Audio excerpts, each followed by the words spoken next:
Pursuant to Standing Order 81-5, Supplementary Estimates A for the fiscal year-end ending March 31st will now commence, and we'll get started. I'd just like to thank everyone for being here.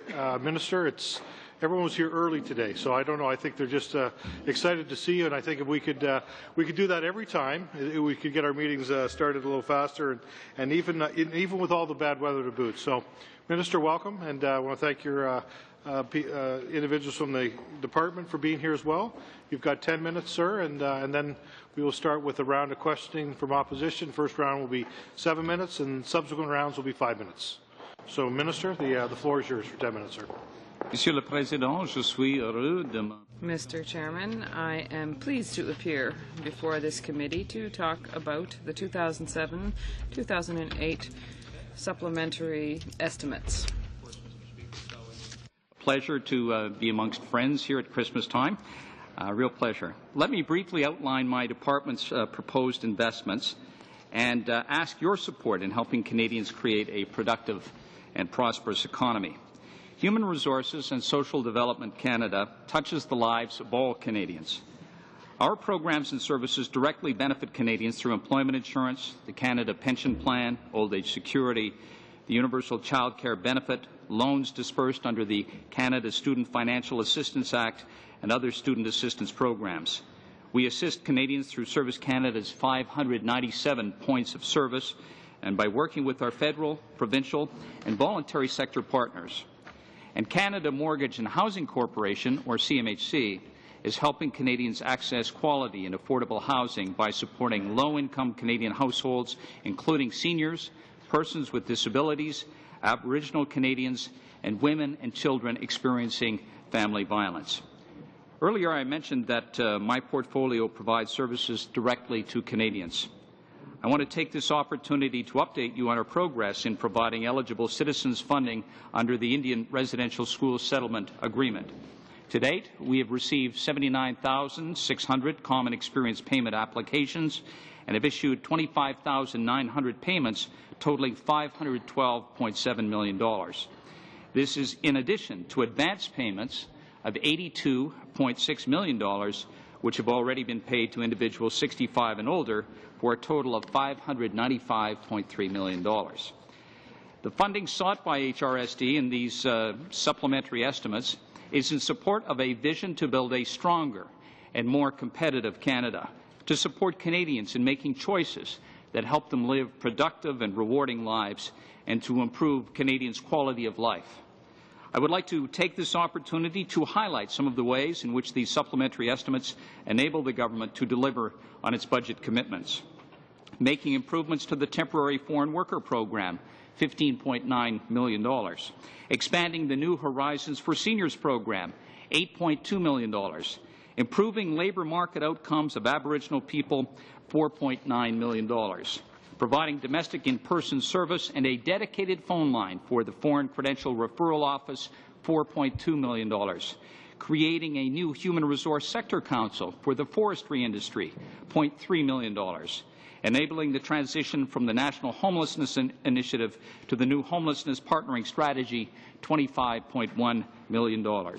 Supporting the delivery of the Transport Canada Eco-Auto Rebate Program, $6.3 million. Delivering renovation program assistance for low-income households over the next 2 years, $181.9 million. Creating affordable housing under the bilateral affordable housing agreements, $40.8 million. Today, I would like to focus on what my department is doing to address the changing nature of the labour force and to support Canada's families. Je commencerai par le marché du travail. Let me start with the labour market. As a society and an economy. Our unemployment rate at 5.8% is the lowest in 33 years. 500,000 jobs have been created in the past 2 years alone, and almost 80% of working-age Canadians are in the labour force today, a record level. But when we look at the long term, it becomes clear that demographics are working against us. For the last 50 years, our labour force was the single greatest factor contributing to economic expansion. Over the past half-century, it grew by nearly 200%.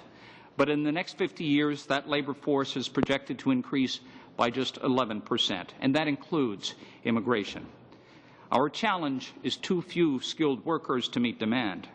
In the past, we didn't seem to have enough work to go around for the number of workers. Now, many jobs are going unfilled. Even in areas of high unemployment, we don't have enough skilled workers to fill job openings. Certes, c'est un défi, Monsieur le Président. This is a challenge, Mr. Chair, but it is also a wonderful opportunity. By ensuring all Canadians can access our labour market. There are far too many Canadians who are unemployed or are underemployed. The best way to help them create opportunities in the emerging economy is by acquiring knowledge and skills. And this brings me to Advantage Canada, our long-term economic strategy. It sets an achievable goal. Créer la main-d'œuvre le mieux instruite. To create the best educated, most skilled, and most flexible workforce in the world. The government wants to ensure students can access post-secondary education. That's why the Government of Canada is investing 40% more per year in our post-secondary education system through the Canada Social Transfer. In Budget 2007, we also formally launched a review of the Canada Student Loans Program in consultation with provinces, territories, and stakeholders. In that regard, my officials have worked with national advisory groups representing a wide range of interests, held regular consultations with provinces and territories, and have sought the views of Canadians. We plan to announce the outcomes of this review in Budget 2008. I would now like to say a few words about the Canada Summer Jobs Initiative. I'm pleased to report that this initiative created about 42,000 summer jobs and offered funding to over 18,000 applicants.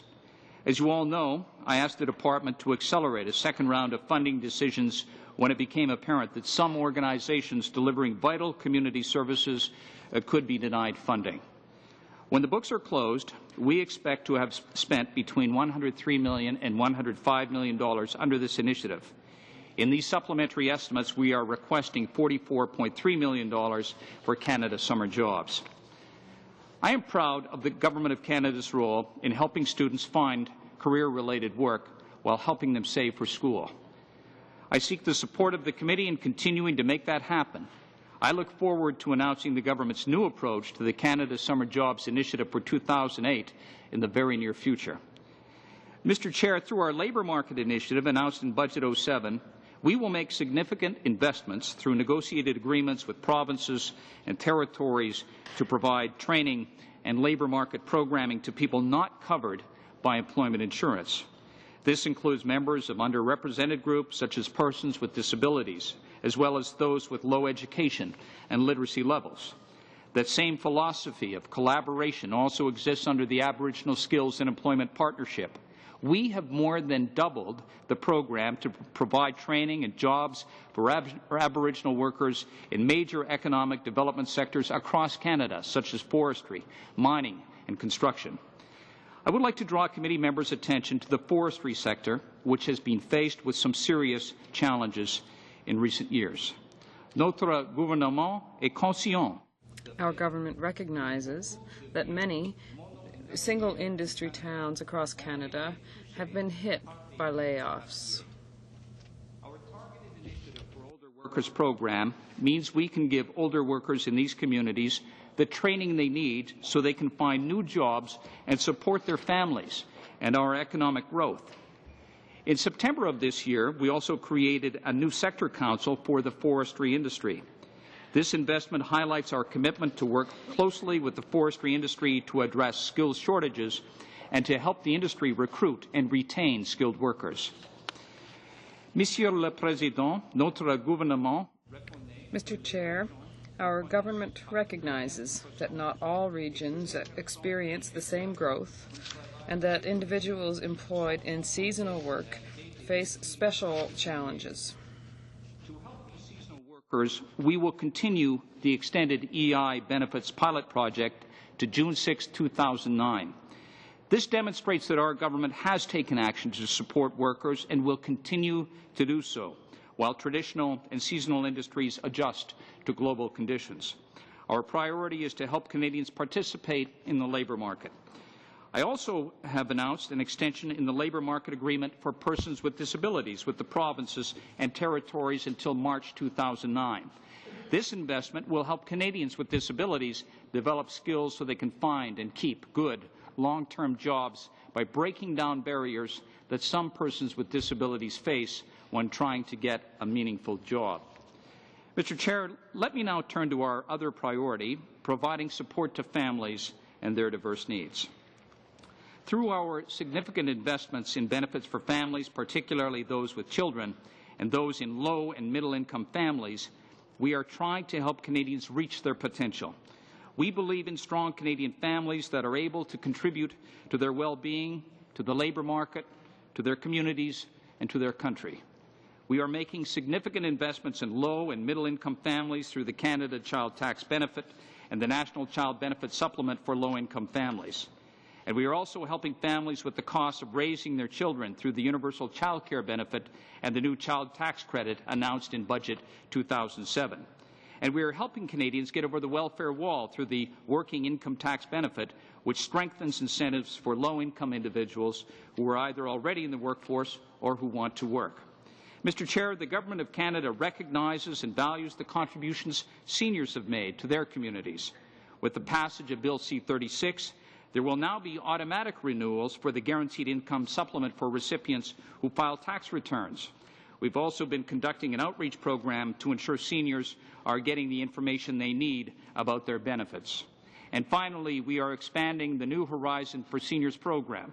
This program helps seniors benefit from and contribute to the quality of life in their communities through active living. One aspect of that program focuses on education about elder abuse. Mr. Chair, with these supplementary estimates, HRSDC is requesting Parliament's approval for additional funding totaling $146.6 million, which is offset by funding available within the Department of $82.6 million. The total net voted requirements for the 07-08 supplementary estimates is $64 million. For CMHC, we are requesting a total of $222.871 million to cover planned expenses for the 07-08 period. Cela me fera plaisir de répondre. I would be pleased to answer the committee's questions. And thank you, Minister. We're going to start our first round. The clerk has reminded me that we are on camera today, and I don't think I probably need to remind any members of Parliament that. They always are able to seem to find the cameras, so that's not a problem today, but we'll get started. The first round will be 7 minutes, followed by the second round of 5 minutes, as I indicated. Mr. Savage, you have 7 minutes, sir. Thank you, Chair. And Minister, it's always a pleasure to see you and your officials, your hardworking officials. I want to talk a little bit about the Canada Summer Jobs, the replacement of the Summer Career Placement Program. In the estimates and in your comments, you refer to the additional almost $45 million. Can you tell me what the final cost for this year's Canada Summer Jobs program was? I'd be happy to do that. As I said in my remarks, the final cost will be $103 to $105 million. We're still closing off some accounts. So explain to me the $45 million. How does that work? Is some of that for this last year and some for next year? We had originally allocated just about $55 million for this program. When I came to the committee in the spring, I indicated that we would be coming back for supplementary funding. We announced at that point a budget of $85.9 million for the program. We're coming back requesting this additional $44 million that you've referred to, and we're also reallocating $6.3 million from within the youth employment strategy. Okay. This is quite a saga, this summer jobs. You've referred to some of it. About a year ago, the government announced a cut of $55 million in the summer jobs. And then, without any further announcement, they came back in the spring. You would come in as minister and indicated, no, we're going to be about $85 million, $11 million less than the Liberal program, 77 of which would be for the not-for-profit sector. But there had been no announcement up till then that the $55 million was cut. We asked you that question at this committee in the spring. So we go from a $55 million cut. It wasn't a $55 million cut. It appeared to be a $10 million cut. When everything went crazy in the ridings and we started getting calls from organizations, we asked the question, is there more money going in? And we were told no, it's the same amount of money. And when reallocations were made, we were told at this committee that this is the normal process, that there are some people who apply and turn down, and it would be reallocated to people who had applied. So in essence, what you're saying is that you're spending about $10 million more than the previous government did based on a plan to spend $10 million less. What I'm saying is that we did, when we came to you in the spring, we did say $77 million for the not-for-profit sector, and that was in fact the budget, so there was no reduction. And of course, what we've done is we've provided more jobs than the previous government for longer periods of time, so it wouldn't be correct to characterize it the way you put it. Well, with respect, we all recall, I don't think any of us would say that we shouldn't put more money into Canada's summer jobs, but we all want a government that can plan responsibly like the Liberal government did with our Canada Summer Jobs program, so that we know when we have a certain amount of money that that'll be spent. We all had a sense. I'm sure other members of the committee felt that this thing was out of control in the spring and there was scrambling going on, and we had requests into this committee to say what's actually happening. We didn't get any information. Now you're coming back and saying you're right. We did scramble. We actually put in, instead of $10 million less, we put in $10 million more to fix the holes. That's what I'm reading from what you're saying. Is that accurate? Well, but just so we're completely accurate, every year there is a second round of funding because some groups don't use all the funding that they're given in the first place, so we take that and put it into some of the programming. So this is not anything new. But it's correct to say that when we realized that there were very worthy groups who weren't getting this funding, that we felt the need to go back and secure more funding so that we could make sure we didn't end up with that consequence. And I think that's right. What I was looking for in the spring and other members was a little bit of honesty about the program. Because what you talk about the reallocation in years past was done out of existing budget from those who applied, were given students, and then decided they didn't need them. That would be 1 or 2 per riding out of existing funds. So you budgeted $85 million. That would be slippage. You've budgeted 85. You spent 105. So nobody says you shouldn't spend 105. I hope on behalf of lots of not-for-profit organizations across the country and students that next year's program is announced well in advance of this one's when this one was, because organizations scrambled like mad in March when they got the new criteria without any notice. We're told the criteria has changed. Some of them didn't even apply, and if they didn't apply last year and had got students before, they didn't get caught up in the second tranche of funding. So there are some organizations in my riding, I know in Mr. Kuzner's riding, and in other members' ridings, who didn't get funding who should have got it. Will they have some reason for hope that this year's funding might be available to them? Well, let me just say that I'm sensitive to some of those comments. We've talked extensively to MPs, many people sitting around this table, and of course to stakeholders as well. And we are going to make sure we get the criteria out well in advance so people understand exactly what's going on. But I just have to say that, we have taken the position that we're going to invest much more heavily in training and support for initiatives like this than governments have in the past. And we've done exactly that through the new labour market agreements, through Aboriginal Skills Employment Program, and we feel confident it's the right way to go to help people generally. Minister, I don't question your sincerity. I question the government's execution. Not that I'm not in favour of the government's execution in general, but I think that the way that this plan was executed was poorly done. You mentioned in the House on May the 9th in a response to a question from me that we have changed the program and we have improved it. Under the Liberals, they used to fund companies like Walmart. Are you aware that there was 20 ridings in Canada that were funded by Walmart and they were all represented by Conservatives? Well, that's why we changed the programming. So there was funding. There was funding that went to many large companies, and I guess I'm duty bound to point out that this occurred for many years, and even when there were reductions in funding under your government, for instance, I know in your riding in 2005 there was a very significant reduction. But large companies could still apply in your riding, for instance. But none got it. And so, we wanted to end that practice because it was at the expense of the not-for-profit sector, and so we remedied that. I appreciate that point of view. I'm just suggesting that when you say you wanted to protect taxpayers from MPs supporting their friends, you were in fact referring to the 20 Conservative ridings, including Medicine Hat, where Walmart received money. But you have to remember that there's 2 aspects to this. One is that funding went to large companies. The other aspect was that members of Parliament weren't necessarily accountable for the influence they had in guiding that money to a particular place. So we were very concerned about that. I'm still concerned about it. I don't think that members of Parliament should expect to have influence and then not be held accountable. I can tell you in my case, I've never signed off on funding in my riding because I was always concerned about exactly that.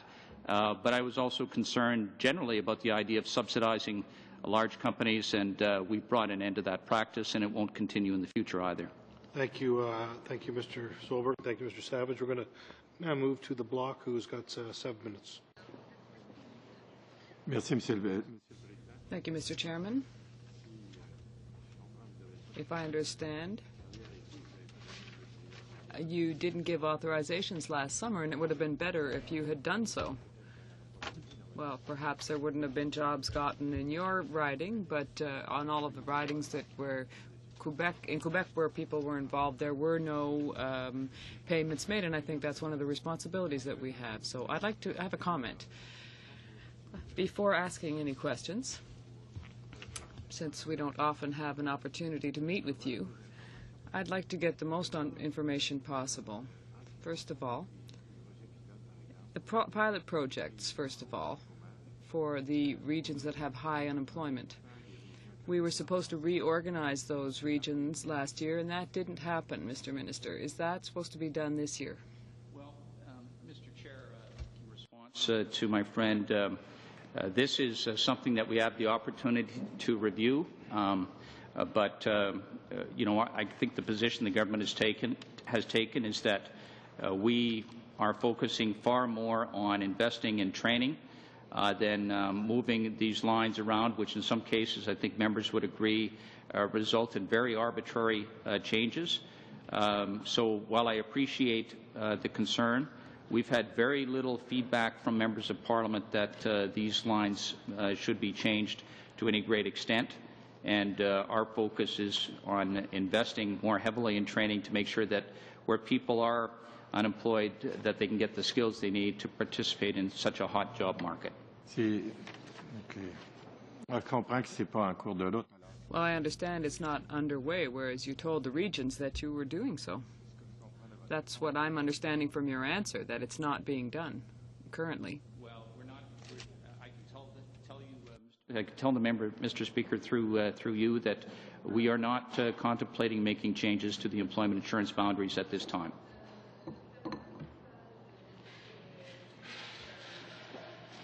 Okay, ça a l'avantage d'être clair.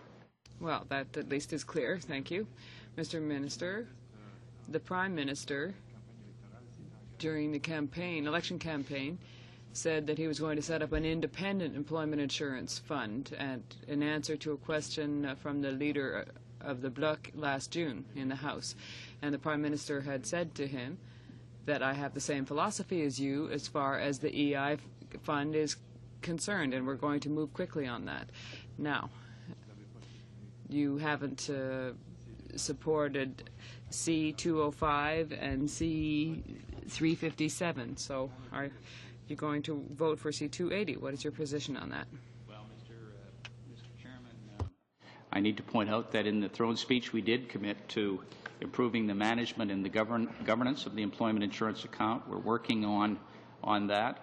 I think it's fair to say that workers around the country and employers want to know, they want to have faith in the system, and I'm not certain they have that faith today, and we're conscious of that. With respect to the private members' bills, well, you know, there are rules to be followed. These are private members' bills that don't follow the rules of Parliament. They attempt to draw on the Treasury, and if we implemented all the private members' bills that came from your party, I can tell you the employment insurance account would be at a huge deficit, because every time you bring one forward, it's uncosted typically, and they have price tags in the billions of dollars. Well, with all due respect, Minister, I don't want to get into an argument with you here. I'd just like to know whether or not you've changed your mind about that, as I understand it, because we think that an independent fund is what is required. But if I understand correctly, you've changed your mind. Well, Mr. Chairman, I guess what I'm suggesting to my friend is that We understand what the Prime Minister said. I think we've signaled fairly clearly our intentions in the throne speech. We want to improve the management and the governance of the employment insurance account. And we're very open to, as the Prime Minister said in the House to the Leader of the Bloc, we're very open to ideas from the Bloc and from other members regarding how that should be structured. J'apprécierais, Monsieur le Ministre. Mr. Minister, my questions are clear, and I would appreciate a clear answer. I don't want you to go back over the explanations you've given. What I understand is that you promised to create this independent fund, and that's not what you're now supporting. And you're just addressing technical issues in response. So I'll move to another question, Mr. Chairman. The surpluses at CMHC, rather. There is some use that should be made of that, in our opinion, that is not currently being done, whereas there are important shortfalls in the area of social housing and affordable housing. So on that issue, have you made some progress? Have you taken any decision to refund to the provinces certain sums of money so that they can move and develop social housing more quickly? Of course, Canada Mortgage and Housing Corporation is an independent body. They have been running surpluses, but that's a very good thing, because this is the organization that backstops mortgage insurance for hundreds of thousands of Canadians. We want to ensure that they, frankly, continue to make a profit, because in their profitability comes stability for homeowners around the country. But you know, the members' issue regarding affordable housing is a very important one, and that is why you know, we have taken a number of steps, including the Housing Trust, $1.4 billion, which means, combined with all the other initiatives that we currently support, we're spending more on affordable housing than any government in history today. Mr. Lessard, 30 seconds. 30 seconds. 30 seconds. 30 seconds, all right. Well, you know that these surpluses are not very useful. It's not good to have such big ones, and I think that this summer we're going to reach $7 billion or maybe even $10 billion. So these are funds that could be very well used to develop social housing, build social housing, and I think that the contingency fund could be much smaller than that. So on that issue, I have trouble understanding why you still want to maintain such a huge surplus. Lessard, that right now there is a surplus there is a fund of $3.7 billion there, but it is a backstop to $291 billion in mortgages that CMHC backstops for Canadians. So relative to the amount that's been set aside to support Canadians through mortgage insurance, it's really a pretty small amount. It's just over 1%. Thank you. Thank you very much, Minister, and thank you, Mr. Lessard. We're now going to move to the NDP. And Mr. Martin, sir, 7 minutes. Thank you very much. Thanks for being here today, Minister. I just wanted to go back to the summer student employment program, and to ask you if you fixed all the problems with the arbitrary grid that was in place, or. Well, we've certainly heard a lot of feedback from stakeholders regarding a number of the issues surrounding this, and we are absolutely taking note of that, and we'll try and reflect a lot of those ideas in the program when we announce it very soon. So, yeah, I guess the short answer, Tony, is we've heard people on the criteria, and we're very mindful that we need to give people confidence that it's going to work for them in the various parts of the country that you represent. Yeah, because it was, as you know, it was pretty confusing, particularly for the folks out there trying to deliver some of those programs, and for the students themselves as they tried to figure out whether they're going to have a job in particular regions over the summer. And none of us could figure out quite how the decisions were really made and what that grid really looked like. Well, all I can say is that, you know, I'm conscious of some of the concerns that were raised by the not-for-profit sector in particular, and we tried to respond to that as quickly as possible because it's obvious these groups do tremendous work. Our goal was always, and still remains, to give students the best possible work experience they can get, and you know, we made an effort to make sure that organizations who are promising that kind of experience so that students would both get very good work experience that would be useful to them in their studies, but also would allow them to save for post-secondary education. You know, those were sort of what the criteria were designed to get. To the degree that we weren't successful in doing that, we do want to make changes. Okay. Are you going to will there be anything in the program that rolls out this year that will respond to some of the regional economic disadvantages that exist out there across the country in terms of some communities being able to attract their students back so that they in fact see that area as a place to maybe set up shop when they're finished school? Well, as you know, as someone who comes from rural riding, I understand some of those concerns, and I guess you know, I'm not going to announce what the new program will be like today, but a lot of these concerns have been raised and raised in a rather forthright way by many of you around this table, and so we're going to take a lot of that input and try and reflect it in the design of the new program. Okay, just moving to another subject. Sure. I note in one section of the estimates that there will be a new plan in place to review on how well government is doing, indicators, timelines, accountability, that sort of thing. And also on another section, there's a reference to the problem of low income and the prosperity gap continuing to be one that you're grappling with, that you are having a difficult time coming to terms with. I'm just wondering if there is a plan specifically in place, or if you're working on a plan to reduce poverty and to reduce the prosperity gap, and you know, do you agree that we need a plan? I mean, it was at a session last Monday night with poverty activists from across the country, and we had the minister from Newfoundland in speaking, and he talked about their plan. He also talked very clearly about the need, if they're going to be successful, for a national plan. Well, I guess I would say that I'm very excited about some of the opportunities today to help a lot of people who are really stuck in poverty. And I guess I see it a little differently. I think we've tried to take some very practical steps to help people today. I admit it's not sort of a grand plan, but you know, we've invested very heavily in training, very heavily in housing as examples. And we're also hoping, and you and I have talked about this many times, that this committee will finish the employability study, which would be helpful. And then I've invited you and suggested to you I would be very happy to receive, you know, a poverty study from this committee that takes into account, as I said to you personally, of course, the measures that government can put in place, but avenues that we can use via the private sector to lever people up, something we're seeing to an increasing degree right now in this hot job market.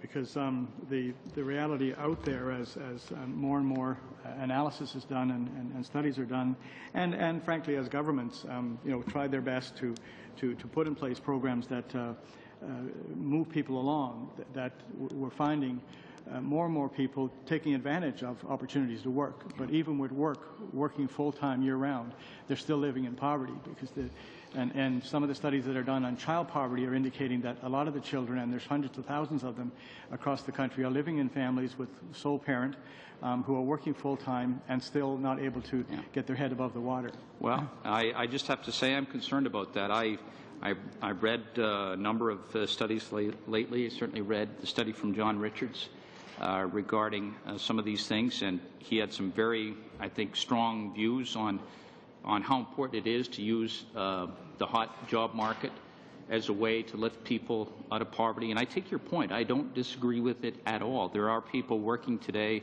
who can't make ends meet, and we need to work hard to find ways so that you know, being in the workforce is rewarding and ultimately allows them to improve the conditions for themselves and their families. And I think all members of Parliament are concerned about that. So I can tell you I've read a lot about it lately, and I want to working with this committee, put in place changes that realize that goal. I know that housing is a persistent challenge across the country, and there are a number of people now working very aggressively and energetically on homelessness initiatives across the country. But what they're finding is they're spending as much time trying to raise money as they are actually doing the job. Is there any intention on the government's part to put in some core funding for some of those agencies and those groups so that they can really turn their mind and most of their creativity to actually solving the problem as opposed to continuing to have to fundraise? Well, what we've done, of course, with the homelessness partnering strategy is we're funding a lot of local groups to make judgments about who within those communities are in a position to provide services to people who are facing the potential of homelessness or actually without a home today.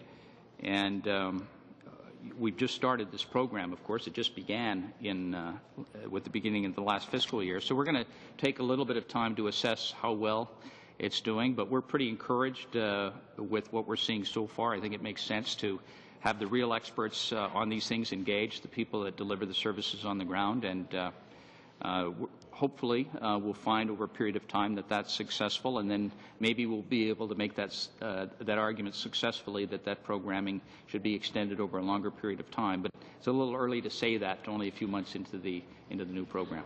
Thank you very much, Mr. Martin. And now we'll move to the final individual this round, Ms. Yelich. 7 minutes, please. Thank you. I have a few questions, and then I defer to Mr. Lake. I, too, want to talk about Canada Summer Jobs, but from a different perspective. First of all, though, I would like to ask by the questions today, do you think that the opposition understand yet that the summer job program is nothing to do with ridings, but has to do more with a whole national picture, not just everybody's riding and what they got? Do you think they've caught on yet that the program's been changed? Well, I would say that, the very good news is that this last summer was the hottest job market for youth in 15 years. So generally, youth did, I think, very well between the support that we provided through CSJ and what was occurring already through the private sector and not-for-profit sector. There were many opportunities. But I think it always is a wise idea for members of Parliament to take as much of a national approach as we possibly can. We're always pulled in two ways. We're pulled toward our ridings, obviously. We're members of Parliament. We have a job to do to represent people. But we also have to look at the big picture. I think we're obliged to do that. And hopefully we'll all agree to try and find that balance as we consider the new program when we roll that out very soon. And that's what we look forward to. But my main question is we have to dispel some myth about the Canada Summer Jobs program. First of all, that there was $80 million from the Common Experience payment account to pay for those summer jobs. So would you like to tell the committee, because there has been incorrect stories in both the media and some members actually believe it. So could you perhaps straighten this out? Well, I'd be happy to do that, and I want to thank my friend for that question.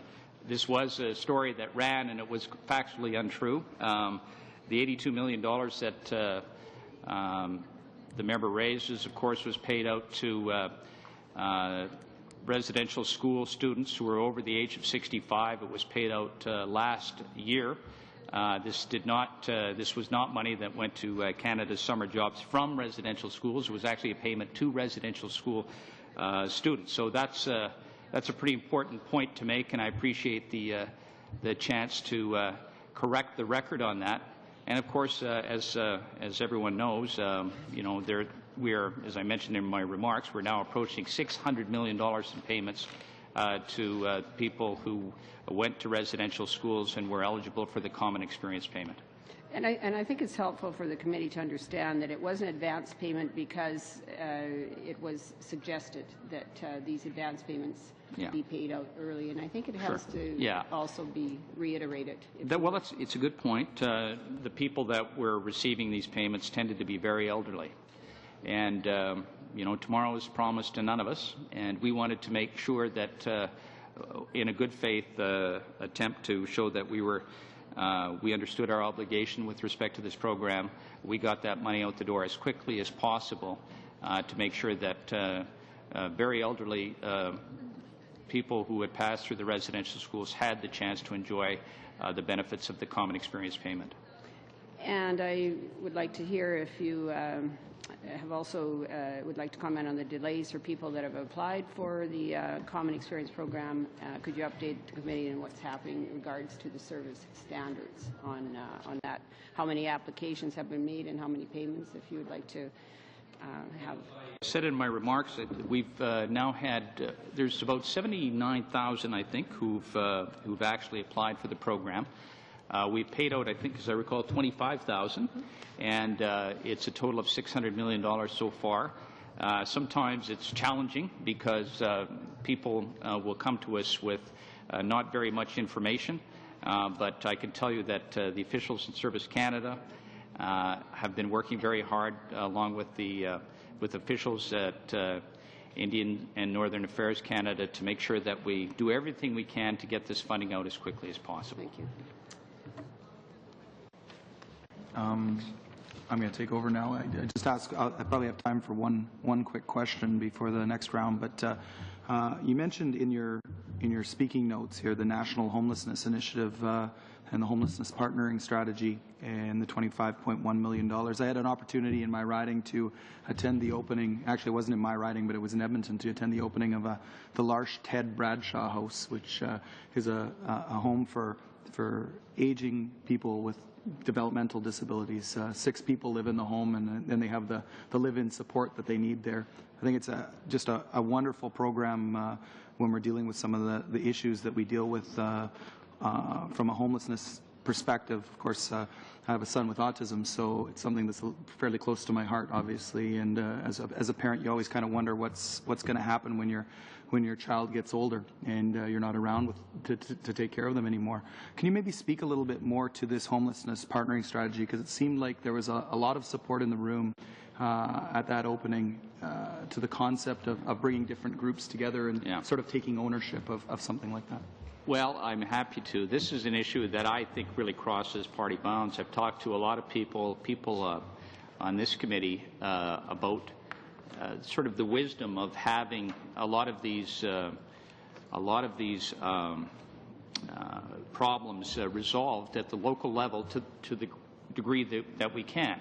Homelessness Partnering Strategy brings together the federal government, provincial government, municipal governments, and the not-for-profit sector, and in many cases the private sector as well, to try and resolve problems that might be quite unique to a particular community. And I think that's a terrific idea. I think it's potentially a model for doing, a lot of the programming that we do in the future. But as I said before, we're in the early days trying to figure out how effective it is. But the idea of local solutions to local problems makes a lot of sense to me. I think it makes sense to a lot of folks. And as I said before, the real expertise isn't, here in Ottawa with me. It's with folks on the ground who experience these things every day. Thanks. 30 seconds. Okay. Yeah, actually, just to follow up on that, you did mention the extension of the labour market agreement for persons with disabilities with the provinces and territories. And of course, coming from Alberta, we have a real tight labour market right now, which is a real challenge for us. But one of the opportunities to that tight labour market is that there's opportunities for people that may not have had opportunities in the past. And a lot of those people would be people with disabilities. Can you maybe speak to that a little bit? Sure. I think, again, something that crosses party bounds. Everyone wants to make sure that persons with disabilities have an opportunity to contribute, and one of the unique perks of this job is you get to meet all kinds of interesting and, frankly, pretty inspiring people who face all kinds of barriers that most of us don't have to face. And I think we're obligated to try and give them the skills and abilities so that they can step into the labor market. And, of course, today, more than maybe at any point in our history, they have a chance to do that. It's pretty exciting, actually. And, you see it in places like Alberta and British Columbia, where I have to say it's not necessarily out of the goodness of their heart that sometimes employers are are going to people in the disabled community to offer them jobs, but because they have to. But you know what? As far as I'm concerned, I don't care. As long as people are getting those opportunities, that's terrific. And so we're going to continue to work hard and hopefully get good advice from this committee on how to do an even better job of helping people with disabilities step into the workforce. Thank you very much. And we're now going to move to our second round of 5 minutes. Ms. Crow, 5 minutes. Thank you very much. I'm glad that you're here. I hope you enjoy being on that hot seat today. Some of us have been there, and I know you're enjoying every second of being here with us. On the issue of the criteria and the summer school program, I think, along with my colleagues, I'm not interested in writing issues. I'm interested in making sure that we have support for Canadian kids all over the country. And I represent, as many of the others, very high-risk kids in a lot of areas who relied on those programs specifically as the first job opportunity they've ever had. And I can send you in lots of letters from young people who were going down a certain path, and we were able to use that program to give them a real job opportunity for 8 or 10 or 12 weeks. And that turned them going from a life of crime and down a wrong road when they seen what a real job it was to have, and other support programs that we have.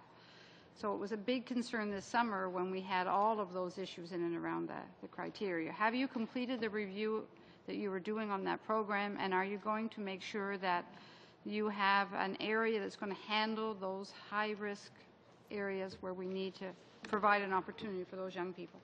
Well, let me just first of all say to your general remarks, I agree that one of the best ways to help people that face these challenges or are in tough, come out of very tough situations, is to provide a pathway to a job where very often they'll be given responsibility and the attention that maybe they haven't ever received before, and that can only be a good thing.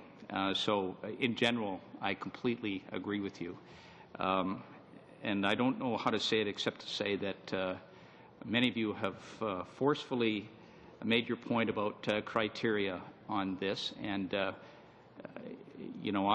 hear your message on this. Our job is to strike a balance between making sure that students have the best possible job options, and on the other hand, making sure that groups that are doing a tremendous amount of good in their individual communities can hire students to fill those positions and do that job. And I suspect that maybe we erred a little bit too much on putting an emphasis on helping students who were in trouble in certain ways so that they could get those jobs. I take that's a solid criticism, and we'll take that into account. But I can guarantee you that our goal is exactly the same as yours, to make sure that we get people into jobs. It's the best possible way to help them make the journey from dependence to independence and on to success. I appreciate the fact that you recognize the value of a variety of good, solid Liberal programs that were there and that you were building on them for the benefit of all Canadians. The issue to do now, when we talk about jobs, and I know we were talking about how the job market from a number perspective is going up, but I'm more interested in someone who was earning $30 an hour, i.e. the auto industry or some of the other manufacturing areas. So our numbers may be going up on $7 an hour jobs, but I'm interested in what's the plan for those who are 55 and over, who are losing their jobs, and others, because having to live on $7 an hour, $7.50, that's okay when you're learning, when you're a youngster just out of school, but it isn't helping to many of the people that are now looking for employment. Yeah. Well, I would say that I'm pretty sympathetic to a lot of people who've been at a particular job their whole life, and all of a sudden, because of the real troubles that we're experiencing in manufacturing and forestry in particular, all of a sudden they find themselves without a job. And we have commissioned an expert panel on older workers. Former Senator Cohen will bring forward recommendations pretty soon regarding that. But, the good news is, and this is not something I thought I would ever live to see, but it is good news, is that older workers are finding jobs and wages are rising. Wages last month were up 4.1% compared to last October. That's the biggest increase since we started keeping records. A lot of people are transitioning out of manufacturing and into construction type jobs. People are making very good incomes going into trucking, for instance. So this is a very different labor market than I experienced when I was growing up as a kid. You know, when a factory would close down, it would mean the end for the town. Today, things have changed a lot, and it's good news. Thank you very much. Thank you, Ms. Gore. We're now going to move over to Mr. Oh, no, we're going to go here. It's Mr. Gord. Thank you. 5 minutes, please. Thank you very much, Mr. Chairman. Our country, Canada, is experiencing strong economic growth. More people are working than ever before, and the unemployment rate is one of its lowest in 30 years. It's 5.8 nationally and 6.9% in Quebec. And yet, Mr. Chairman, some sectors, particularly manufacturing and forestry, are going through hard times. So, Mr. Minister, could you please tell the committee what you are doing for workers who don't have the necessary skills and qualifications to begin a new career in new sectors of the economy? And is the level of skilled workers, or is the level of the skill going to increase their chances of getting new jobs? And we did announce today, of course, the extension of the renewal of the extended DI pilot for people in regions where there is chronically high unemployment and not many year-round full-time jobs. But secondly, of course, there's a number of different things that are in place to help people in these positions. Of course, there's employment insurance initially. Then, of course, on top of that are employment insurance Part 2 benefits, $2 billion a year that go to the provinces to help people retrain for people who are EI eligible. Then, of course, there's the targeted initiative for older workers, which we brought in and is helping a lot of people. We've announced 40 projects around the country. 20 of them are in Quebec.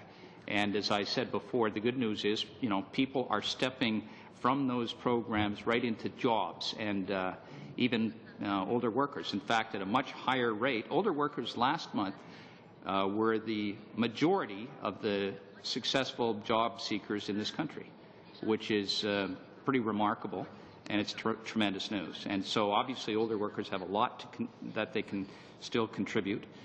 We've also announced the new labour market agreements, $500 million a year to help people who are not eligible for employment insurance to get jobs. So this would be, for instance, recent immigrants who are looking for their first job experience, or maybe someone with a disability, someone with low literacy skills, someone who's been on social assistance.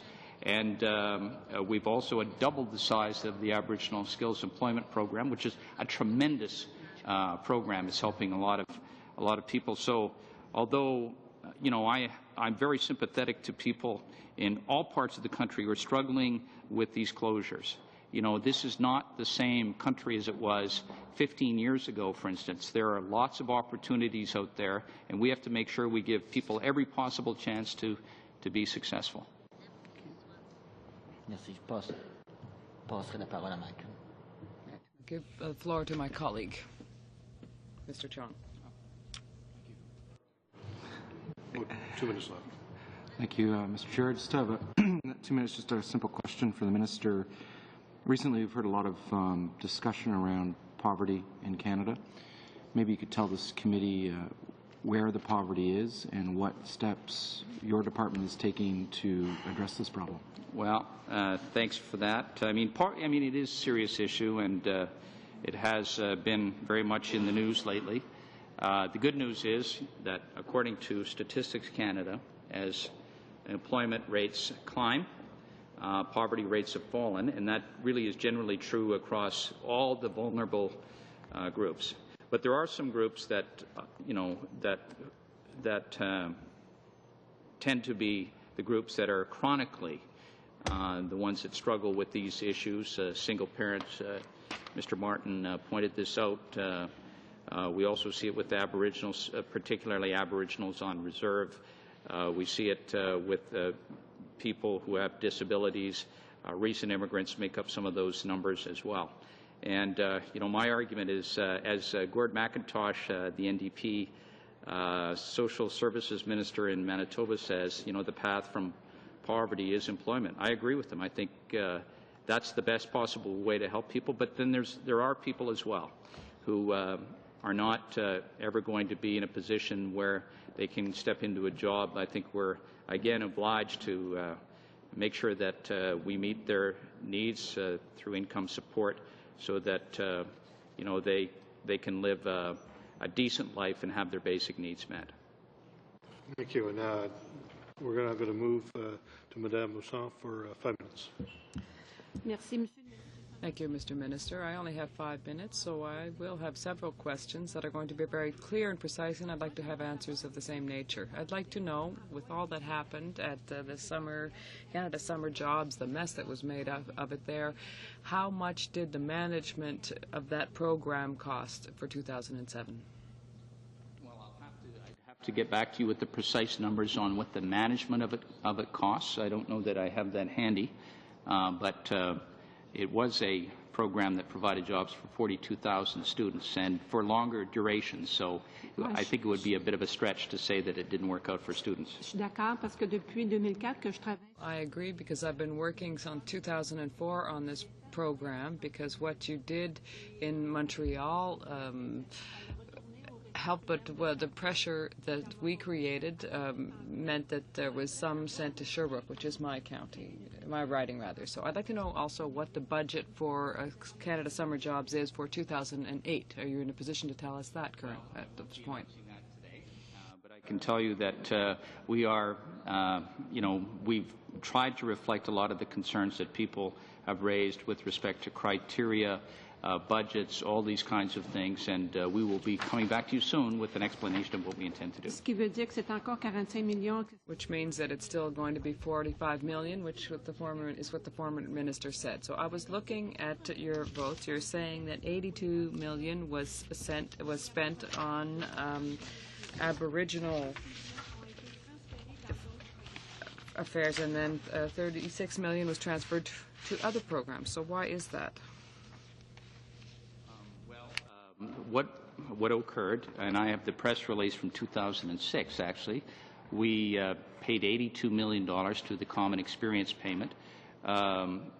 There was no funding ever taken from Canada Summer Jobs, or there was no funding that came from the Common Experience Payment to Canada Summer Jobs.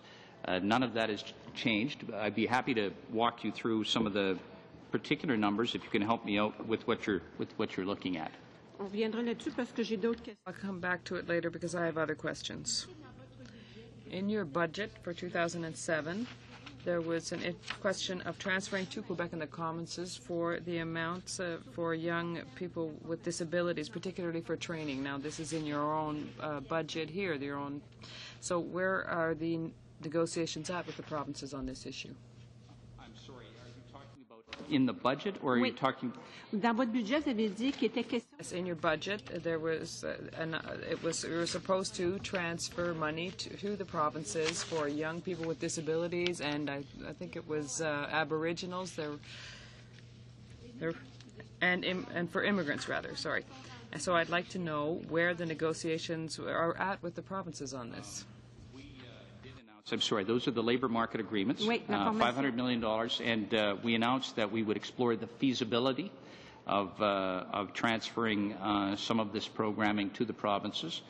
So we are having those discussions, and you know, we have no mandate to go ahead and just make that transfer, but simply wanted to explore that with our provincial colleagues, and we're still doing that. We're in that process now. Vous n'avez pas de mandat des provinces ou le... You haven't asked the provinces if they have a mandate to do so, because labor training is an area of provincial jurisdiction. So have you spoken to the Quebec minister? Well, I can tell you that the officials are discussing these things, and it is, as I said before, a question of establishing the feasibility. We're not entering into negotiations with the provinces on that this time. Okay. Il me reste combien de temps? Une minute. OK. much time do I have left? 1 minute? Okay. I'd like to know, since 2004, we have worked on 22 recommendations concerning Canada summer jobs, and you're aware of those too. And your party in 2006 even voted in support of those recommendations. So I'd like to know when you are going to implement them. And the other thing is the whole list of organizations from Quebec are on PDF on the computer. Could you ask the officials to send this in Word so that we could have them writing by writing and not just such a general list? Well, as I said before, we will be announcing the new program pretty soon, and hopefully you'll find it to your satisfaction. And with respect to the list, it's true that the list of different groups that were funded is on the internet today. We've done it by province because that, of course, is how it was funded. Oui. So. Oui, mais c'est parce qu'on est au lieu de chercher par. But yes, but if you're trying to search through organization, I would try to search it by writing as it was in the past. So is that possible, officials, to provide us this document in Word and not in PDF? Because it's not possible to do it that way. First of all, it has been provided that way in years past, but it was in the distant past. It wasn't the practice for a few years to provide it on the internet. But I'll discuss that with the officials and see if there's a way we can be helpful. Okay, thank you, Madam Boson. We're going to move to Mr. Kuzner for 5 minutes, sir. Thank you very much, Mr. Minister, and the officials for being here today. And I got a brick and a bouquet. I'll start with the bouquet, and that's the extension of the EI provisions for seasonal workers today. That was a good announcement, and I think you'll find that the components of that program are essential to persons that are working in seasonal industries, and I would hope that eventually that would roll into a permanent aspect of the EI system. So I want to congratulate you on that. Well, another little bouquet for returning my calls this September when we were in the midst of a bit of a crisis down in Cape Breton, and whether that was based on our years of friendship or because of your great sense of duty to doing the Queen's business, whatever the motivation was, I appreciate the calls. But the brick is that the issue that I phoned on remains unsolved, and that's with allocation of training dollars really across Nova Scotia. And those dollars, I'll tell you, if you believe nothing else that I say here today, Minister, that between the summer jobs situation and between the training dollars in September, this would have been the worst year that a lot of your frontline employees would have had in their public service careers. It's been a tough 6 months on those employees because of the change, and I know change is always difficult, but because of the change. But where we sit now is that we have a fund that's supposed to be there for training, and your officials will not tell you that the fund is broke. They'll say that there's money in the fund. But we know that the money in the fund can only go to 4 focus groups, four groups that persons with disabilities, First Nations, visible minorities, displaced workers, those are the groups that can receive funding. There's no more money for training for anybody that has registration in January intakes, continual intakes, there's no money there. JPCs, no money available for JPCs. We had a great program in Glace Bay Citizen Service where we trained a number of carpenters and tradespeople over the years, and then they would go into full-time employment. So those dollars are gone. So my question is, are there additional dollars within the system or additional dollars from the centre? Are there monies that can be reprofiled so that we don't lose 5 or 6 months here of training opportunities or JPCs, community investments, or in going forward to the fiscal end? Well, first of all, I appreciate the bouquets, but with respect to some of the issues you raised, first of all, there is still funding there, and there will be funding when. Right now, we're considering funding for a number of people that are applying it to colleges and this kind of thing for the beginning of the year. So there is still funding there. I appreciate that, you know, the concern about the scope of the funding, like the groups who will have the best chance of getting funding. All I can tell you is that in the past, you know, the program's always been oversubscribed. You know, there's no cut in funding. The one thing we did do this year, you know, is we picked up a lot of funding, or several $1 million worth of funding for the province when they had a court decision go against them that wouldn't permit them to provide income support to social services recipients. So we picked that up. So that will be, so people who are on social assistance, you know, are hopefully because of this are going to end up getting jobs, which is good news. Therefore, you know, it means obviously there's not quite as much money to go around at the end. But the budget is, as you know, it's not changed. In fact, it'll only the amount of money will go in will actually increase for training in Cape Breton and across Nova Scotia because some of the other training initiatives we put in place. But, and I see the officials shaking their head, yes. You know, I stood in those classrooms. I stood in those training in those areas. You know, I got a story. The young lady here, single mother, 3 children, making $9 an hour. She started her program in September. They told her that she wasn't going to, there was no money left for her to qualify. So she's now without a job because she left the job that she left voluntarily. She's not eligible for EI. And they're going to tell you that there's money in the program. And there's not for those people. Yeah. You know, they're saying call center employees who are making $9 an hour are job ready and they're not supporting them. So they're twisting the criteria to pencil these people out. We've got people hurting in the community. And I don't think my community is unique. It's not as severe in Halifax or Dartmouth, but in rural communities it's severe. And I really ask you, Minister, to scratch through the, you know, sometimes when you're asking the guy that's providing the program or designing the program to ask you for his comments on it, we call it you're leaving the dog in charge of the meat. And we got to scratch past that and get down to the people that this is impacting on. Well, I'm happy to have a look at this. I'm concerned, you know, if there's some indication that individuals were led to believe that they could step into a program and found out when they got there they couldn't. It's hard to sort of discuss individual cases, but as you know, if you take in some, you're going to leave out others. And that's been the case every year. So the best way to resolve that is to put more money in overall, which is what we're doing. And it will, you know, through the new labour market agreements, we're talking about millions and millions of dollars going to Nova Scotia so that there's more capacity to provide exactly the type of training that we're talking about. So overall, while I appreciate some of the criticisms with the particulars of this program, you know where we're going. We're putting more money into training overall, which is tremendous news. Thank you very much. We're now going to move back to the Conservatives. We got Mr. Gord and Mr. Chong going to split their time. Mr. Gord. Merci beaucoup. Thank you very much. Now, more generally speaking, Mr. Minister, could you explain to us the current statistics of the labour market, that is unemployment, how many jobs were created this month, this year, and in fact, how many jobs were created since our government has come to power in those 23 months? The job market is hot. 652,000 new jobs have been created in the last 22 months, which is an astounding number. And as demographics continue to sort of work against us and people continue to retire, there's no reason to believe that we won't see that tremendous demand for workers. That's obviously good news for a lot of folks. In Quebec, we see labour markets the hottest they've been in 33 years. And the gap between Quebec's labour market and Ontario's is really starting to narrow. So it's very good. That said, there are challenges, but there are also opportunities. In the forestry sector, there are big challenges.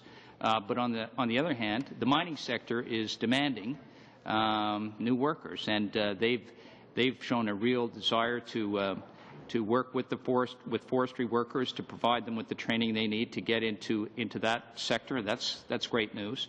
And I'm conscious of the criticism that a lot of the new jobs that are being created are low-paying service sector jobs. That's really not the case. In the retail sector, in the construction sector today, and in sectors like trucking and utilities, there's been tremendous job growth across the country. So there are really opportunities today that a generation ago we probably couldn't have imagined. Monsieur le Ministre. Mr. Minister, Could you sum up for us the announcement you made today and its significance for workers? Well, I mean, it is good news. Obviously, in the 21 regions that are affected, employment insurance regions, these are parts of the country where, despite the best efforts of a lot of workers, they can't find year-round full-time employment. So this will ensure that there's enough weeks of support through this extended benefits pilot that they'll be able to complete their entire earnings year.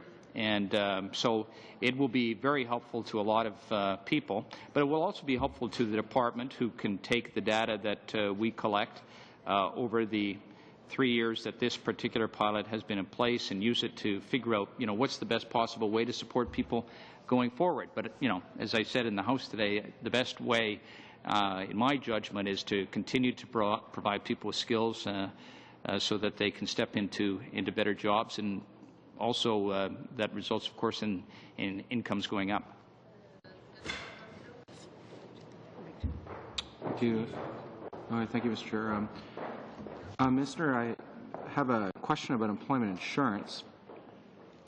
And over the last while, we often have to deal with employment insurance bills that come in front of this committee, private members' bills. And there seems to be a lot of private members' bills that have been proposed, that are presently on the order paper, that propose to use the Employment Insurance Fund as a solution to all sorts of problems. For example, for the problem of worker shortage, the Employment Insurance Fund has been proposed to use the EI fund as a way to enhance worker training. For the problem of those families with a mother or father or a family member who is ill, there's been a proposal to enhance leave benefits for the other family member. In my view, the problem is that these bills that propose to use employment insurance as a solution leave out a whole swath of Canadians that are not eligible to participate in the Employment Insurance Fund. Many self-employed Canadians, many Canadians working on contract, often those living in the country's largest cities like Toronto, often new Canadians, often those Canadians that are in poverty. So I'm wondering if you concur with my viewpoint on this, and my viewpoint that the Employment Insurance Fund is not of universal import and is not necessarily the best way to deal with some of these problems. Well, Minister, if you could answer in just about 30 seconds. Sure. One of the things we've done, I've already touched on this, is we've announced these new labour market agreements, $3 billion over 6 years, and they are targeted towards some of the people that you've talked about. Recent immigrants who've never had a job and therefore aren't EI eligible. They can get the training they need to step right into a job. Hopefully it'll be on-the-job training. That seems to be some of the best training. Also, with respect to people working contract to contract, the flexibility in these labour market agreements is broad enough so that those people can get the kind of training they need to potentially step into a full-time job if that's their wish. It also helps people get the language and literacy skills, the literacy skills they need, the sort of the basic general skills they need to step into a job. I think it's been a huge gap in our training up until now, and combined with the very hot job markets, I think it's the ideal time to get a lot of people engaged in the job market who never would be otherwise. Thank you, Mr. Minister. Well, Mr. Martin, for 5 minutes, sir. Thank you. Well, thank you very much. I've heard you say now a couple of times this afternoon that the most effective response, you quoted the Minister from Manitoba, to poverty is employment. But anybody who's tried to put together a plan to actually reduce employment, whether it's Britain or Ireland or Newfoundland, Labrador now, or Quebec, will tell you that it's not as simple as that. They wish it was, but it's not. It requires a comprehensive, integrated approach that that includes a lot of things. I know that your government in the last budget brought forward an initiative that was targeted at the large group of people now who are actually out there trying to take advantage of some jobs that are available, and people will work given that opportunity. It's always been my experience, but it's more and more more and more they're finding themselves, even with that, not being able to pay the bills. You know, they're working full-time, they're working year-round, they can't feed their kids, they can't, you know, pay the rent. And you had introduced a Whitby. Where is that? What's happening with it, and how is that working? Because I explained to you the last time you were in front of us that it doesn't work for a whole lot of people. You know, a single person working full-time year-round doesn't qualify, nor does a family, given the low threshold that you had in there. That's an important issue. The working income tax benefit is an attempt to make sure that we reduce the marginal effective tax rates for people that are transitioning from a lot of benefit programs and this kind of thing into more lucrative jobs.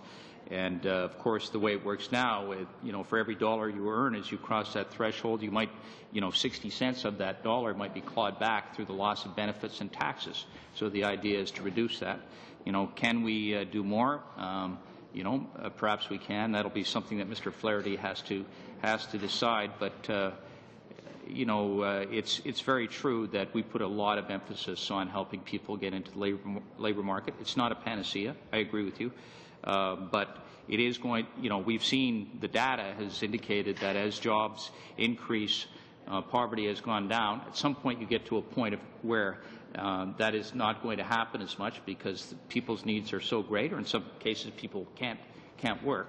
So obviously we do have to provide income support and adequate income support for people in those positions. I guess just to wrap up, it's not simple. These things are complicated, and the government always has limited resources and unlimited demands, and so it's a challenge to try and meet them all. So what is the status of the Whitby? Well, it's in place. The Whitby is it's in place, and you know, and I would just say with respect to the Whitby and a number of tax measures that we put in place, this will actually have the effect of, you know, helping a lot of people meet ends meet when they're actually working, but still not earning a lot of income. So you've got the working income tax benefit, the EI changes that lift 385,000 people off the tax rolls. Even the GST cut will make a difference, you know, several $100s for people. The new child benefit will make a difference for, child tax credit, pardon me, will make a difference for a lot of people as well. And of course, the universal child care benefit. All of these things contribute and make it easier for working families.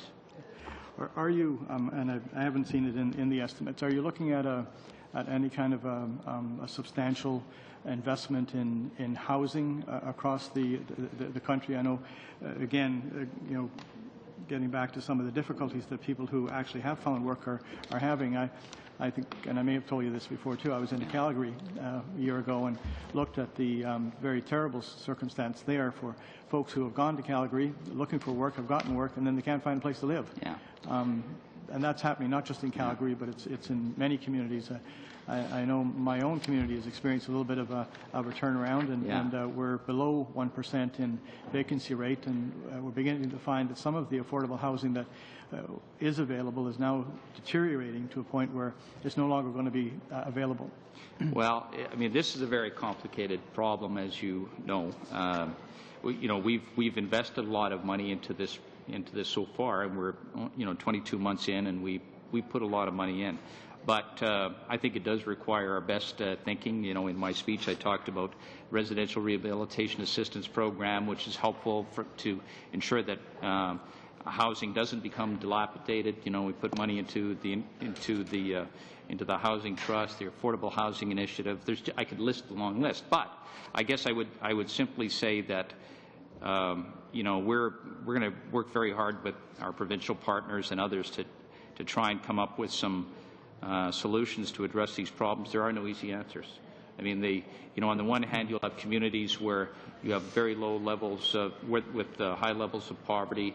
They have problems with housing. On the other hand, you'll have communities that are very prosperous, and for opposite reasons, they have problems with housing. And Calgary is a good example. So it requires, I hope you don't think it's a cliche to say, it really requires all levels of government, private sector, not-for-profits to try and come up with some creative solutions to help people get over this hump. But at the same time, we should be conscious of the fact that, you know, Canada is in a pretty enviable position compared to many countries in the world. Thank you very much, Mr. Martin. Now we're going to move to Mr. Silver for 5 minutes, please. Thank you, Mr. Chair, and thank you, Minister. I'm going to try to be very brief, given that my colleague also has questions to ask during my time. But one of the things that concerns me when I was going through the estimate is on page 90, there is an issue of about, I think it's additional $5 million going to be spent to litigate and for legal services to go after students who have loans to be paid. There's been a great amount of concern raised by a lot of students about the fact that the government has not made any announcement about the Millennium Scholarships that are in place. And as you know, that those scholarships ends in 2009, and there's great uncertainty. Now they're raising the issue of whether, in fact, there's additional monies now going to get after students as opposed to contributing to their better education and their higher education. Well, we are doing a review of the student loans program, and we're conscious of Millennium Scholarship Fund, and we've been meeting with a number of stakeholders to talk about these things. Of course, all governments have put money into collecting bad debts caused by people who are unable to repay their student loans. But I also point out that there is legislation coming through the Senate now that would make it easier for people who have large student loans or are unable to repay them to escape from underneath that burden. Bill C-12, I think it is. But I would also point out, that we have invested very heavily in education. Yes, there may be $5 million in there to help collect bad debts, but there's $800 million going in this year to boost the system and a number of other measures we put in place to help students. Now, I do believe in the old adage that all politics is local, so if I may ask a question also about the kind of summer jobs programs. And this is an issue that even predates you and this government, but many agencies for years have been talking about the fact that by the time that they, and I've mentioned this before this committee, that before the time that the agencies and the organizations out there find out that they're actually going to qualify and get the monies, it is too late for them sometimes to hire students. It becomes very difficult. So I've asked whether there was any way that it could be even a month earlier so that it makes it easier for people to, in fact, get good students to, in fact, work for them. Yeah. Well, I think that's an important point, and we're conscious of that. Again, we've been, this has been raised with us, so we're going to do our level best to get the information out as soon as we can for those reasons. But, of course, you also make the point that students are finding it easier to get jobs in many places today, which is good news. That said, this program is also about supporting important not-for-profits that do good work, and we want to make sure that we help them as much as we can. So I take that point. Do I have time? You do. You have 2 minutes. Yeah, thank you. Minister, my colleague, Mr. Kuzner, mentioned that he had chatted with you about a local issue in his riding. I have as well in my riding. I want to thank you for your attention to that, and Alison as well, I think it is in your office, who's been very kind in getting back to me. It is an issue that requires monitoring, and I'm going to ask you if you would consider please staying on top of that on behalf of the 500-plus Moyers workers in my area who are out of work now this month. It's a very serious situation. It involves employer-sponsored training. So I'm going to ask you to take care of that. I want to make one comment about the Millennium Scholarship. There have been concerns raised over the last 5 years or so about the Millennium, but those concerns have been answered. It is an accountable organization by even the Auditor General, who had concerns halfway through the program, indicates it's an accountable organization. A very high percentage of the money is going to the students. A very high percentage of it is needs-based. It works across Canada and all the provinces and territories. It's providing $350 million in funding for students.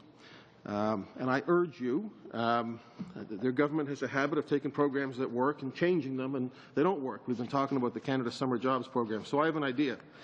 If you want to change it, take it, change the name, keep the same initials. Instead of calling it the Millennium Scholarship Foundation, call it the Monty Solberg Foundation, but leave the program as it is, because it works. It works for Canadian students.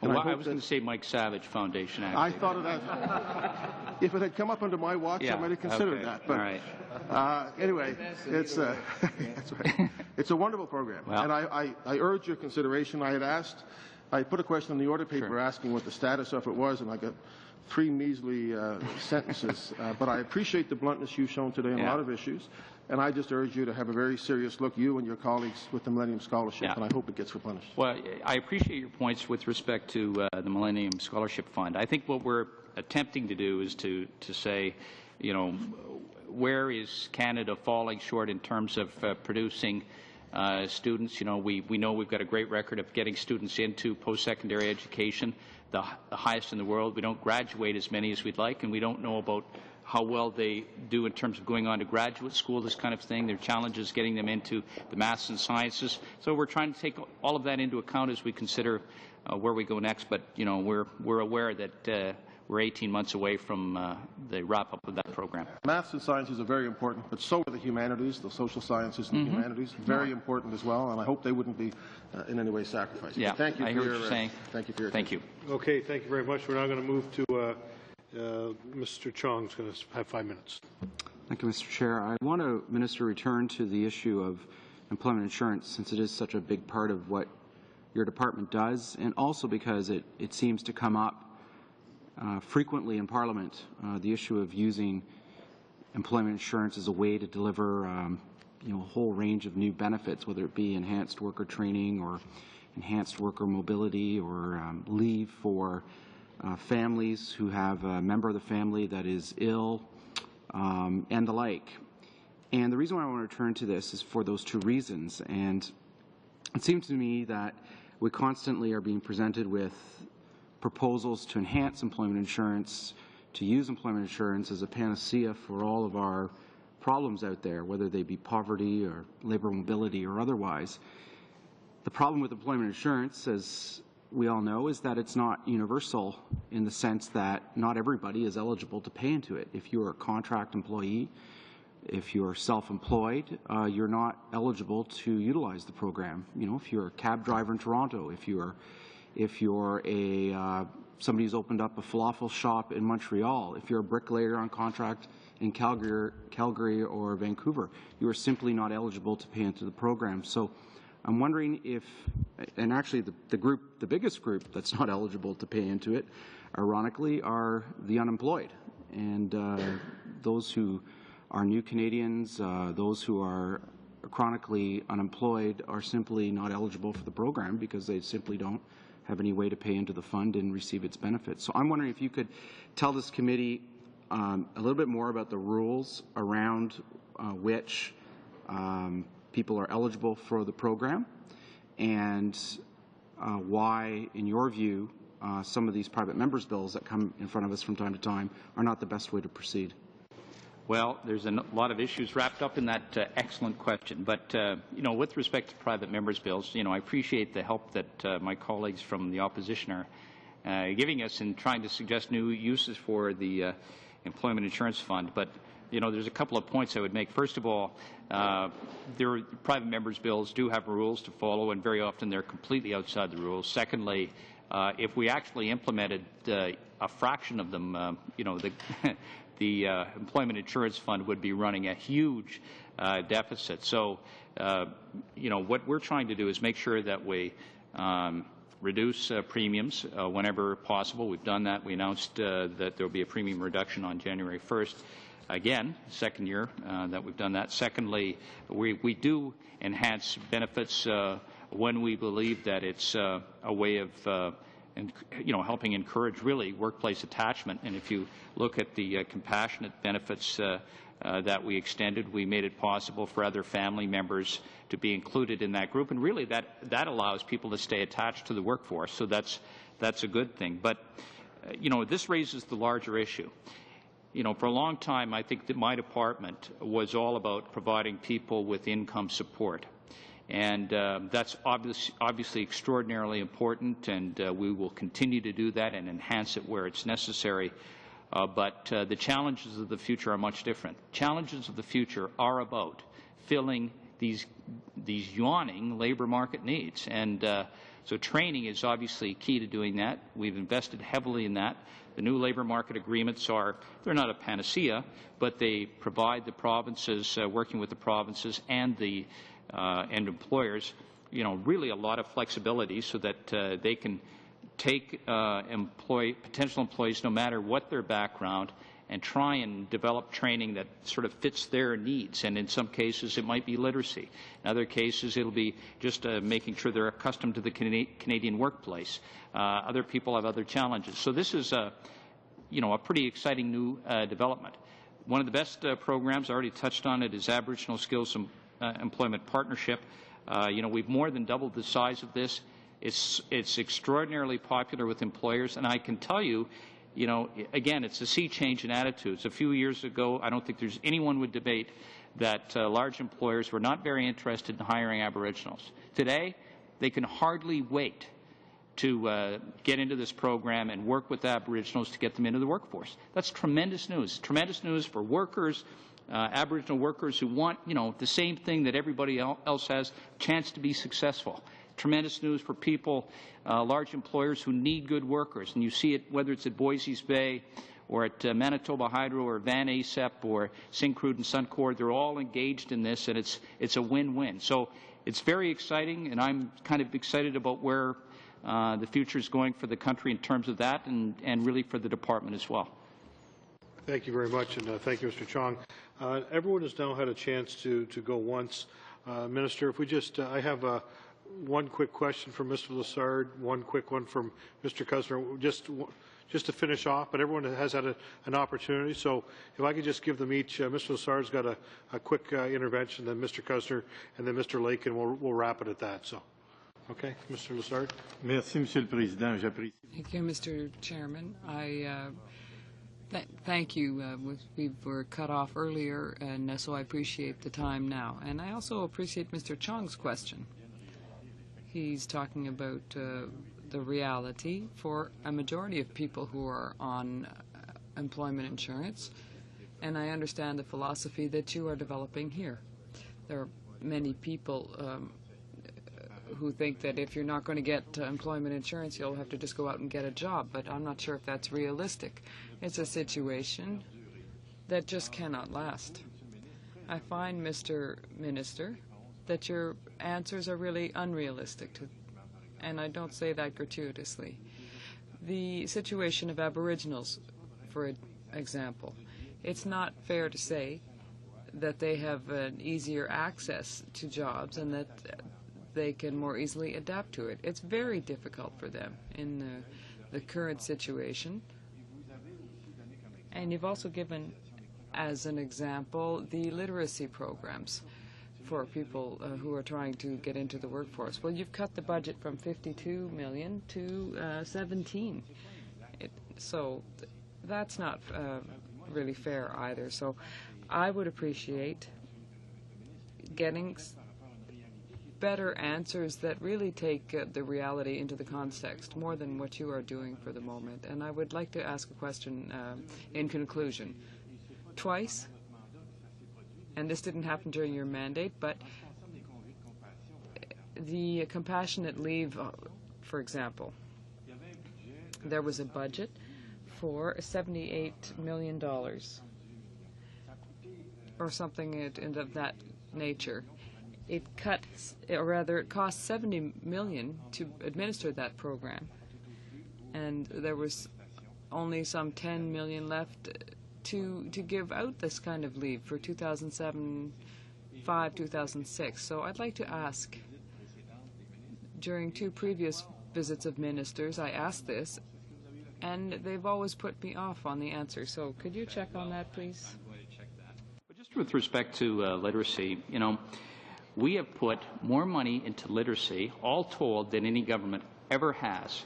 Yes, I don't disagree that we made cuts to specific programming, but we also have doubled the size of settlement funding so that newcomers to this country can get the language and literacy skills that they need. Through the new labor market agreements, $500 million a year, which is a big chunk of that can and will be used to provide basic literacy so that people can step into jobs. So it's simply not true that we've reduced spending overall. We've increased spending dramatically when it comes to literacy. with respect to Aboriginals, I didn't suggest that it was easy for Aboriginals. Quite the contrary. I'm suggesting it's been very difficult for Aboriginals to jump into land in the workforce, which is precisely why we've doubled the size of this program that gives them those opportunities. I just want to make a clarification. Look at the economic statement of September 25th, where you cut $17 million off of the literacy program. So go back and look at that. We are telling ourselves there are certain equations here. You can hardly say that you're putting more money into it when you're cutting it back at the same time. Take $17 million out and put $1.3 billion back in, and another $3 billion in labor market agreements. I would say you're still a long ways ahead. So, we're making the argument that we're putting a lot of money into programming, including literacy programming, that will leave people better off, and that's our goal. Thank you, Mr. Minister. We're going to go to Mr. Cuzner, and then we're going to finish off with Mr. Lake. Okay. Thank you. And my question is just it's really more specific. The New Horizons Seniors Program, because it never really was expanded to take in a whole lot of.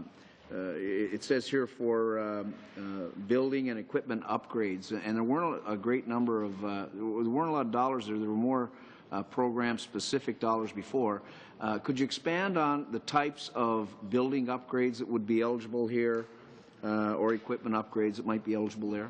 Well, we have increased the funding overall from 25 to 35 million, and as I recall, 10 million will be used for capital upgrades. So it would be a number of things, things that making. Pardon me? Accessibility. Yes, exactly. Accessibility type things would be a major focus of that. Are you looking at getting into like windows and doors, are those components that score as well, or?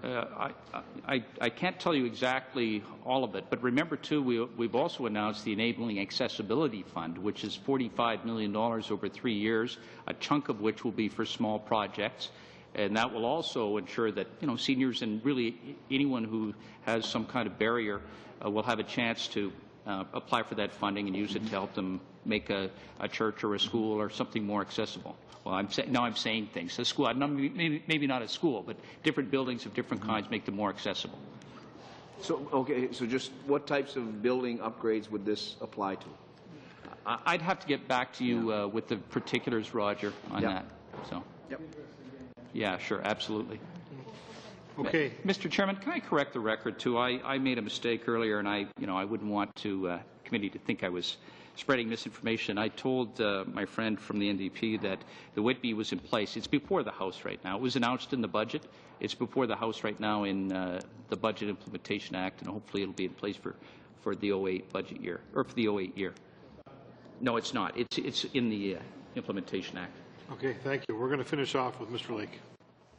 Thank you, Mr. Chair. One of the things that we haven't really talked about today, and I'm kind of surprised about it, is child care. In last election, it was a pretty important issue. I think in the next election, it'll be very clear that there's two very different ideologies when it comes to families and child care in this country. There's the Liberal NDP bloc view that the only option worth federal consideration is a universal, institutional, top-down, unionized 9-to-5 option. Of course, it's been mentioned that there would be a choice for families who want to opt out, but of course that option wouldn't be worthy of any federal support for sure. And then there's the conservative view that, we favor equality of choice for families to make the best decision for their own circumstances. And I know there's some interesting quotes that I've seen just back in September. The Times and Transcript from Moncton wrote that the former federal Liberal government was attempting to initiate a massive universal daycare program that would have cost Canadian taxpayers billions, all on the basis of oft-heard claims by lobby groups that it was essential and would solve a problem of massive shortages, but that were based on dubious research and questionable facts. And even actually the Liberal Deputy Prime Minister, former Liberal Deputy Prime Minister Sheila Copps said that the last Liberal agreement, or the last agreement, that would be the Liberal agreement, saw some provinces rake in millions without creating one daycare space. The Liberal plan is a cash cow for government while families are cash poor.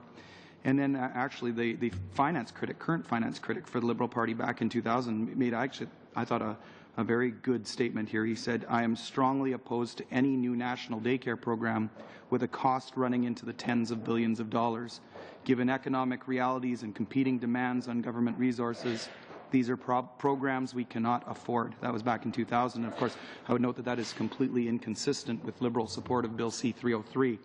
Now, my questions, I guess, I have three. Generally, I'd like to know if you can tell me what action the Conservative government has taken to give Canadian parents real choice in childcare. Secondly, and a little bit more specifically, how much money has been transferred to the provinces to support creation of childcare spaces, and how many have been announced thus far? And the third question that I'd had was just regarding Bill C-303. Can you maybe explain to the committee why our government will not support this bill? Okay. Well, obviously, you know, we ran on a very particular platform, as you pointed out, and the changes we've made, I think, are very popular. Universal child care benefit now goes to 1.5 million families on behalf of 2 million children, and it gives people options. It's a big country where people have very different situations and, frankly, different values, and the idea, I think, of some flexibility is pretty welcome by most people. $250 million new dollars toward the provinces in support of early childhood development and space creation, and bringing the total transfers that we make to the provinces every year to $1.1 billion. I know I talked to provincial ministers about this. They like the idea of flexibility. We're working cooperatively with them, and so far, since we announced this in the spring, they've announced that they intend to create over 32,000 new spaces. So that's, you know, obviously very good news. We've also put in place a business tax credit, which was part of the Budget Implementation Act that just passed. And so that will give businesses the opportunity to create spaces, working with the province to license those, so that if people want to have a childcare at their business, that will be possible for them. And a number of businesses have expressed some interest in this, so we're optimistic that it will work well. With respect to Bill C-303, what can I say except that not a single province signed on to Bill C-303, and I have to say I'm a little surprised at the Bloc for accepting the principle that the federal government has a role to play in directly providing child care in the provinces, even if they did get an opt-out for Quebec. It's the principle that they accepted. But again, I point out that not a single province got behind this, not including the NDP provinces. I have to point out to my friend Tony, I think you know, it's pretty clear that Quebec, for instance, has made this a priority. They have a universal system. That's their priority. Other provinces have different priorities. We should respect that and respect the Constitution. Michelle? Yep. Point of order. The Minister points out that not a single province signed on to C-303, but I'd like to just enunciate that every province in Canada signed on to the previous Liberal childcare plan. Thank you, sir. Just to clear the record. Sure. Michelle, you had a final. I think that you can respond to that, Minister. You can respond if you want to. Yeah. Go ahead, Ms. I just want to say, you know, to our colleagues across, I think that I share your enthusiasm about ASAP. I know that I think it would be very helpful, perhaps, if we have companies come to committee and tell them the success stories about ASAP. And I don't think we do enough with sector councils. I think that's another success in showing. You know, I see you have invested more, and I think that's something that this committee should be looking into. However, that said, I would like to have the estimates. I'd like to move a motion to have the estimates approved. Okay, we got the on the floor. Any discussion? All those in favour? All those opposed? All right, looks like they're going to pass 4-2. Minister and your colleagues, I want to thank you once again for taking the time out of your schedules to be here today. We appreciate all the time that was spent to be prepared for this today, and have a great evening. So, safe journeys on the snowy roads as you leave. Okay, meeting's adjourned.